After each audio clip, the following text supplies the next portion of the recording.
Once again Ijaz हिदायत is with you एक नई पॉडकास्ट के साथ और एक नए टॉपिक के साथ। और आज मैं सवाल करूंगा और शिंदा जवाब देगी। अमूमन मैं बोलता हूँ और शिंदा सुनती है, तो मैंने बोला क्यों ना आज शिंदा बोले मैं सुनूं।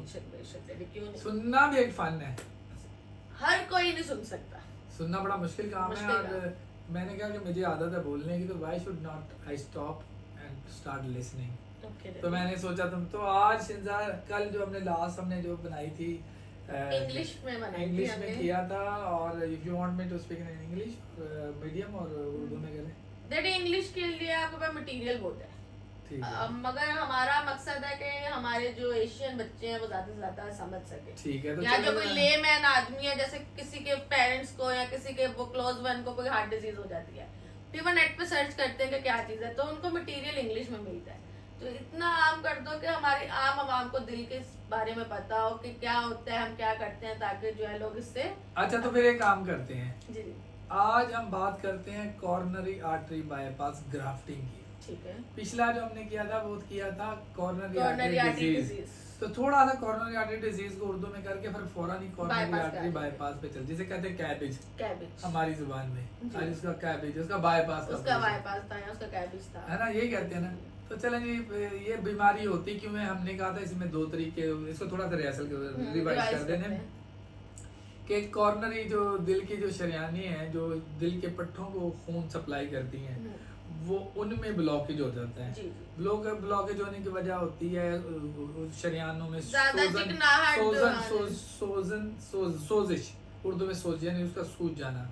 और दूसरा कहते हैं कि उसके अंदर ये जो चिकनाहट हम खाते हैं, कोलेस्ट्रॉल जिससे बढ़ता है, उससे ना अंदर वो फैटी जो होते हैं ना एसिड वो डिपॉजिट होते हैं, और जो उसके खून की जो रवानगी को रोकने का बायस बनते हैं। तो जो खून के जो मेन पट्टे हैं जैसे मायोकार्डियम है, उनको सप्लाई नहीं मिलती, जिसकी वजह से एंजाइना होता है और इसकी वजह से हमें हार्ट अटैक भी हो जाते हैं।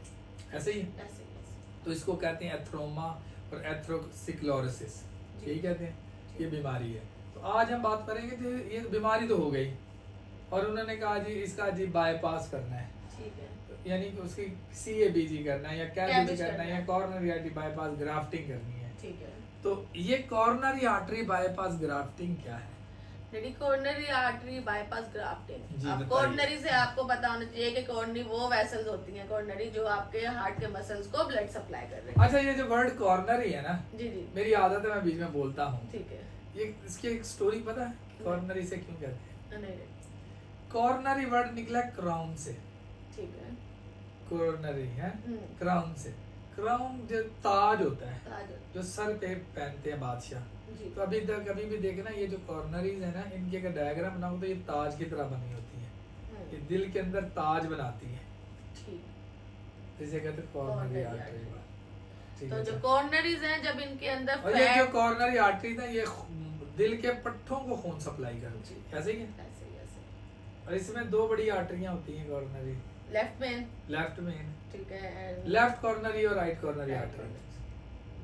ठीक है, तो लेफ्ट की जड़ से जो निकले वो लेफ्ट मेन, जो दो मेन है वो लेफ्ट मेन है और राइट कॉर्नरी आर्टरी है। फिर आगे फिर ये सब ब्रांचेस में डिवाइड होती जाती है। अच्छा, जब हम वही बात करते हैं कॉर्नरी आर्टरी बाईपास क्यों करते हैं, ऑपरेशन क्यों करते हैं?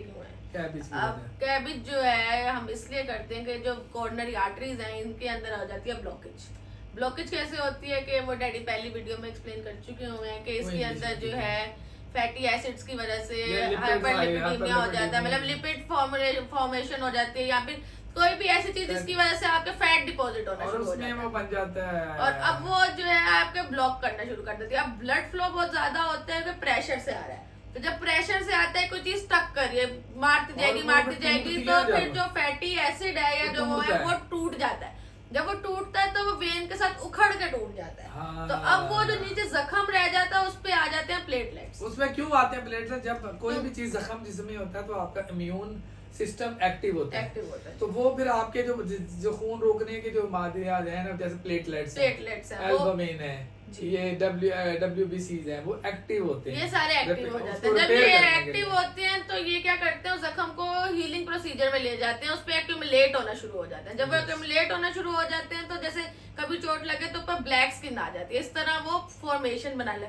जब वो जैसे फॉर्मेशन बनाना शुरू करते हैं तो वो और कड़क होके और मोटा होने लगता है। जब वो मोटा होना शुरू हो जाता है तो वेसल और नैरो हो जाती है। जब वेसल नैरो हो जाती है खून की सप्लाई रुक जाती है, बंद हो जाती है। तो फिर जब आपकी वेसल बंद हो जाती है तो ब्लड सप्लाई नहीं पहुंचता। जब ब्लड सप्लाई नहीं होता है तो जाहिर सी बात है ऑक्सीजन नहीं आपके मसल्स को मिल रहा, तो फिर आपको इसे कहते हैं मायोकार्डियल इंफार्क्शन।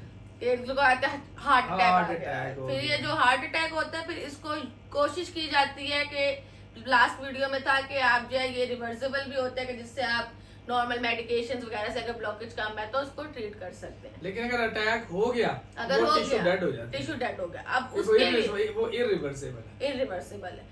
अब आपका इरिवर्सिबल है तो इसको अब आपने ट्रीट तो करना है। अब आप ट्रीट करने के लिए बाकी मसल्स को, जी जी, तो उसके लिए फिर आप क्या करेंगे, या तो आप जाएंगे एंजियोग्राफी आपकी होगी, लाइक एंजियोग्राफी में चेक करेंगे। एंजियोग्राम में अगर उन्हें लगेगा कि स्टेंट से काम हो जाएगा तो फिर आपकी एंजियोप्लास्टी हो जाएगी। अगर लगता है स्टेंट क्या चीज है, स्टेंटिंग क्या कहते हैं, स्टेंटिंग, आपकी वेसल नैरो हो चुकी हुई है, जमा हो गया उसमें डिपॉजिट, तो अब आप क्या करेंगे कि उसके अंदर आप स्टेंट डाल के तो डायलेट करते हैं उसको। हाँ जी, उसका एक प्रॉपर प्रोसीजर है जो कैथ लैब वाले करते हैं, ठीक है, पीसीआई करते हैं, परक्यूटेनियस इंटरवेंशंस।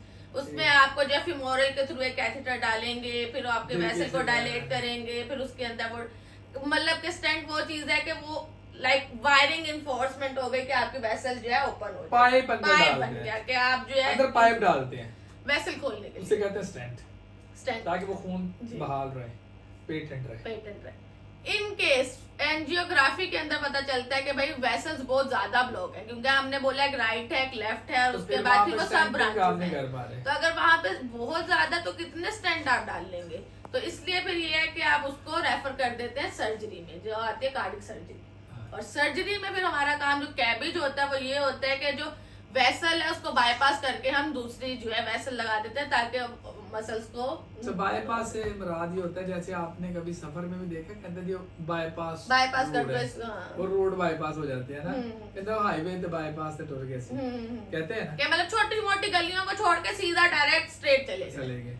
तो आप एक जैसे एक रोड में ट्रैफिक है, जैसे एक वेसल ये है ब्लॉक यहाँ से, ठीक है, और आगे की खून की सप्लाई यहाँ मिल नहीं रही, तो हम क्या करते हैं, हम उस जगह को ऑपरेशन के दौरान क्या होता है कि यहाँ खून नहीं मिल रहा ना, तो यहाँ पे वेन निकालते हैं, सेफनेस वेन निकालते हैं, उसको यहाँ जोड़ते हैं और दूसरा एंड एयोर्टा में लगा देते हैं, तो वो डायरेक्ट एयोर्टा से उस मसल डायरेक्ट उसको एयोर्टा से खून इधर आएगा, बजाय कि शरियाना से उधर आएगा, वो डायरेक्ट एयोर्टा से अगले वाले हिस्से में पहुंच जाएगा। इसे कहते हैं बाईपास। इसमें सिंगल वेसल भी होता है, इसमें सिंगल वेसल भी होता है, इसमें डबल वेसल भी होता है, इसमें मल्टी वेसल भी होता है, थ्री वेसल, ट्रिपल वेसल भी होता है। तो ये डिपेंड करता है कि आपको कितनी ब्लॉकेज है, ये फिर आपके। एक और सवाल में जो आम लोगों को नहीं समझ आती, वो कहते हैं जी उसका बाईपास है, उसके वाल बंद हो गए, वेल्स को कहते हैं, तो वेल्स है ना, तो वेल्स और कॉर्नरी बाईपास में क्या फर्क है? कॉर्नरी इसमें ये फर्क है कि कॉर्नरी तो हमने आपको समझा दिया कि भाई एक हार्ट है और उसके मसल्स को सप्लाई शरेआन नहीं बंद है। अब शरेआन को खोलने के लिए जो बाईपास है, कैबेज है, ये शरेआने खोलने के लिए कि दूसरी आर्टिफिशियल मतलब जो टांग से वेन्स लेके तो हम उसको एक्चुअल वेन्स को छोड़ के और दूसरे उसको डायरेक्ट ब्लड। जैसे आपकी एक पानी की सप्लाई है, तो जैसे नहर जा रही है, वो आगे वो बंद हो गया, तो फिर वो उसको बाईपास करके एक नया पीस लगा के उसको डायरेक्ट करते हैं ताकि जब ओवरफ्लो होके दूसरी साइड पर आके आपकी सप्लाई वापस वहां चला जाए और खून पहुंचा दे। ये हो गया आपका कैबेज। फिर आपके आते हैं वेल्वुलर सर्जरी, जिसके अंदर आपके वेल्व आ जाते हैं, देसी जबान में कहते हैं वॉल का ऑपरेशन। वो ये है कि जो आपके हार्ट चैम्बर्स में 4 वेल्व्स हैं, ठीक है। अब डेडीज के अंदर आपके आ जाता है आयोटिक वेल्व आ जाता है, पल्मोनरी वेल्व आ जाता है, पल्मोनिक वेल्व है, उसके अलावा आपके पास ट्राइकस्पिड वेल्व आ जाता है, माइट्रल वेल्व आ जाता है। तो अगर इनके कस्प, इनके दरवाजे खराब होने, अच्छा इसमें तंग भी हो जाते हैं और लूज भी हो सकते हैं। जो लूज होने का मतलब होता है रिगर्ज, यानी बैक फ्लो, खून वापस आ रहा है, दरवाजा सही बंद नहीं हो रहा, आगे जो खून फेंका था वो वापस आ जाता है पीछे, तो उससे दिल बढ़ जाता है, एनलार्जमेंट होती है। और स्टीनोज का मतलब उसके दरवाजा सुकड़ गया है कि खुल ही नहीं रहा प्रॉपर, मतलब आप प्रेशर मार रहे हो और वो खुल नहीं रहा, तो उसके अंदर फिर आपके वेल्व चेंज होते हैं। तो ये 2 टाइप की हार्ट सर्जरीज होती है, मतलब हार्ट दिल में 2 ही एक्चुअल मेन काम है, या तो आपका वेल्व चेंज होगा या आपका वेसल चेंज होगा, तो वेसल बाईपास होगा, हां मतलब चेंज ही होगा डैडी देसी लैंग्वेज में कि भाई आपके वेसल हमने उसको छोड़ दिया, आपने आप टांग में से एक निकालते हैं खून की नाली, जो कि स्पेयर है जी। सेफनेस में सेफनेस में। इधर से भी निकाल सकते हैं, इधर इधर से भी निकाल सकते सकते हैं। और कभी आप रेडियल भी ले सकते हैं, फिर राइट आप भी ले सकते रेडियल हैं। फिर आप अमूमन जो मेन जो एक वर्ड ऑपरेशन के दौरान यूज किया जाता है वो कहते लीमा लेना। हैं लीमा लेना है। Left internal memory Memory artery artery। होती है खुदा की तरह से, लेफ्ट में भी और राइट में Right भी में होती भी। है।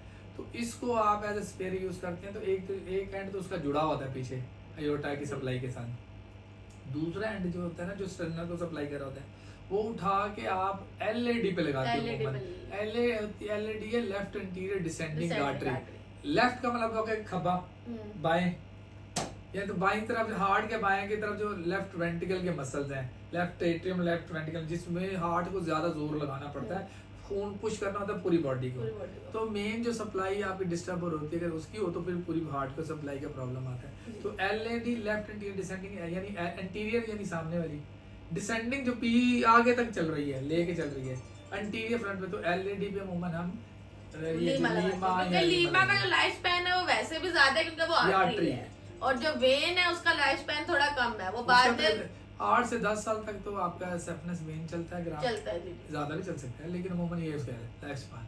लेकिन artery long life artery long life है, ये तो इसलिए block हम है। एलईडी पे लीमा लगाते हैं। ताकि और जो block यंग पेशेंट्स होते हैं उनमें कोशिश हम करते हैं कि लीमा रीमा या रेडियल लेके आर्टरी लगा ताकि के- लाइफ स्पैन उसका पेशेंट का ज्यादा रह सके। मेरे ख्याल आज बड़ा प्यारा आपने एक्सप्लेन किया है शिंदा, very nice explain. Thank you, तो यानी हम समझ आ गई कॉर्निया आर्टरी बाईपास का मतलब होता है कि दिल की शरीयानों का ब्लॉकेज, जी। उनको बाईपास करने को कहते हैं coronary artery bypass Bypass। Grafting. और जो दिल के अंदर वेल्व हैं उनके खराब होने को कहते हैं valvular Valvular surgery। Open heart surgery.